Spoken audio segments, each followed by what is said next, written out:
Bonjour à tous, moi c'est Orion, votre assistant sur Wisdom on Fire. Aujourd'hui marque la fin de l'histoire de Matteo, le soulèvement silencieux. Ensemble, assistons à la chute de Svetlana, à l'effondrement d'un système corrompu et à l'émergence d'une justice mémorable. Alors, n'oubliez pas de vous abonner à notre chaîne pour ne rien manquer. Excellente journée à vous!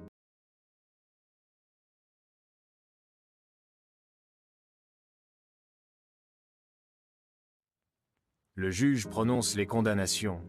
La presse s'enflamme, mais un trouble demeure. Svetlana fixe Matteo et murmure une phrase énigmatique. Tu n'as fait que suivre un jeu dont tu ne connais pas les règles. Dans l'ombre, une silhouette s'éclipse. Amadou la repère et s'engage à sa poursuite. Les premiers mots échangés résonnent d'un mystère profond. Puis d'une voix intérieure, il va murmurer. Ce procès était une illusion, n'est-ce pas ? Matteo reçoit un appel anonyme. Une adresse lui est donnée, sans la moindre explication. L'incertitude plane, une opportunité ou un piège. Matteo et Amadou trouvent un repère clandestin à Monaco. Une organisation politique occulte apparaît dans l'affaire. Svetlana n'était qu'un simple pion. Nous avons combattu le mauvais ennemi. Un ancien ministre européen révèle des documents explosifs. Derrière le procès se cachait une guerre économique clandestine. Naël vacille sous le poids de la révélation. Tout ceci dépasse ce que nous pouvions imaginer. L'organisation pose ses conditions. Disparaître ou coopérer. Amadou rejette l'offre sans attendre. Matteo, lui, vacille face à l'alternative. Le moment de décider approche. Sous une menace invisible, Matteo et son équipe s'organisent. La contre-attaque doit être lancée avant qu'il ne soit trop tard. Svetlana parvient à envoyer un message crypté. Un renversement s'annonce. Matteo comprend qu'elle n'a pas encore joué sa dernière carte. Svetlana. Regarde mieux. Ce n'est pas moi le vrai problème. Un avion privé s'apprête à décoller, mais un passager surprise bouleverse les plans. Soudain, une détonation brise le silence. Qui a voulu faire taire un témoin essentiel ? Un appel inattendu d'un ancien allié bouleverse l'équilibre. La révélation qu'il apporte remet tout en question. Depuis le début, ils n'étaient que des pions dans une vaste manipulation. Révéler la vérité pourrait les condamner, mais fuir signifierait tout abandonner. Quel choix vaut le prix de leur vie ? L'organisation leur offre une issue. Le silence en échange de protection. Mais à quel prix ? Le coup de grâce médiatique est lancé. Une décision radicale s'impose. Un journal révèle des informations sur l'organisation secrète. Toute cette affaire sera révélée au grand jour. Amadou récupère un dossier classé, confidentiel, qui remet tout en question. La chute de Svetlana et Visarat était planifiée, mais par qui ? Naël lit les documents et réalise que leur combat dépassait de loin un simple procès. À voix basse, elle dira « Nous n'avons jamais eu le contrôle. Depuis le début, nous étions manipulés. » Matteo tombe sur une carte d'identité intrigante. Son propriétaire était présent au procès, mais n'a jamais pris la parole. Pendant ce temps, Amadou cherche à remonter la source des informations. Si cette personne était là depuis le début, alors qu'il a envoyé... Naël reçoit des messages anonymes lui offrant une rencontre secrète. Hors des circuits habituels, l'invitation intrigue. Mais Matteo, méfiant, murmure « Si nous allons à cette rencontre, nous devons nous préparer à toutes les éventualités. » Amadou prend les devants et infiltre le lieu en éclaireur. Soudain, un message crypté s'affiche sur son téléphone, envoyé par une source inconnue. Il contient ces mots énigmatiques. « Regarde mieux. Ce n'est pas moi le vrai problème. » Svetlana l'avait compris depuis longtemps. Quelqu'un d'autre tirait les ficelles. Face à cette révélation, Naël explose de colère. La vérité éclate enfin. Si elle dit la vérité, alors nous avons perdu un temps précieux.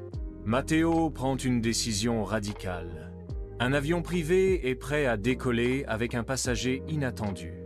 Mais avant qu'il puisse embarquer, un coup de feu retentit. L'aéroport se fige. Et Matteo comprend que ce n'est que le début, Matteo, fixant l'horizon. La fin du procès ne signifie pas la fin du combat. Nous venons juste d'ouvrir une porte que nous aurions peut-être dû laisser fermer. Un dernier témoin avance lentement vers Matteo, Naël et Amadou. Il serre un dossier contre lui, contenant une preuve irréfutable. Sa voix tremble lorsqu'il murmure. Si je parle, ils ne me laisseront pas en paix. Mais je ne peux plus vivre avec ce secret. Matteo fixe la lettre qu'il avait reçue au début de l'affaire. Les mots d'une mère brisée lui rappellent pourquoi il se bat. Serrant le papier, il murmure « Je lui ai promis. Cette vérité doit voir le jour. » Naïl et Amadou tombent sur une archive secrète dévoilant l'ampleur du réseau criminel. Nom, entreprise, institution corrompue, tout est là. Naïl serre le document, son regard sombre. Ce n'est pas juste un procès. C'est une révolution. Les ennemis de Matteo prévoient une riposte. Des menaces commencent à peser sur les familles qui ont témoigné. La presse est infiltrée et une contre-narrative se met en place. Amadou, inquiet, murmure. Ils veulent nous effacer avant que l'histoire retienne leurs crimes. Matteo s'avance vers la caméra, son regard empreint de détermination. Il inspire profondément, puis déclare « Ce combat n'est pas le mien. Il appartient à tous ceux qui ont souffert en silence. Aujourd'hui, le silence est terminé. » Une vidéo est diffusée sur tous les médias. Matteo raconte toute l'histoire, expose les coupables, dévoile les preuves. Le choc est mondial. Voix médiatique, ce n'est pas seulement un scandale, chez la chute d'un empire. Des arrestations commencent. Le gouvernement est obligé de réagir. La pression est énorme. Depuis la cellule, l'écran diffuse les images du triomphe. Un sourire en coin apparaît. Il croit avoir gagné, mais il ne fait que commencer une guerre qu'il ne peut pas contrôler. Les familles retrouvent d'enfin un semblant de justice. Les organisations corrompues commencent à s'effondrer. Matteo et son équipe restent sur leur garde. Les ombres cachent encore des dangers. Naël le regard dur. Nous avons gagné. Mais à quel prix? Matteo reçoit un dernier message sur son téléphone. Un numéro inconnu. Un seul mot. Surveille-toi. L'histoire semble terminée. Mais est-ce vraiment le cas? Une foule se rassemble devant le tribunal. Des chants, des pleurs, des cris de victoire. Après tant d'années de mensonges et de souffrances, ils ont enfin obtenu justice. La foule demeure immobile, enfermée dans un silence pesant. Mais ce silence n'est jamais éternel. Il suffit d'un seul courageux pour oser le briser. Matteo se tient sur le balcon de son hôtel, observant Monaco une dernière fois. Il sait qu'il ne reviendra peut-être jamais ici. Les billets d'avion sont prêts. Ce que nous avons fait ici va marquer l'histoire. Matteo découvre un dossier laissé sur son lit. Un nom y est inscrit, celui d'une personne qui n'a jamais été mentionnée dans l'affaire. Pourquoi ce document lui est-il parvenu maintenant? Avant de quitter Monaco, Matteo aperçoit une silhouette familière dans la foule. Svetlana. Son regard n'a rien perdu de son intensité. Elle lui adresse un dernier sourire énigmatique. Nous nous reverrons, Matteo. Un jour. Bientôt.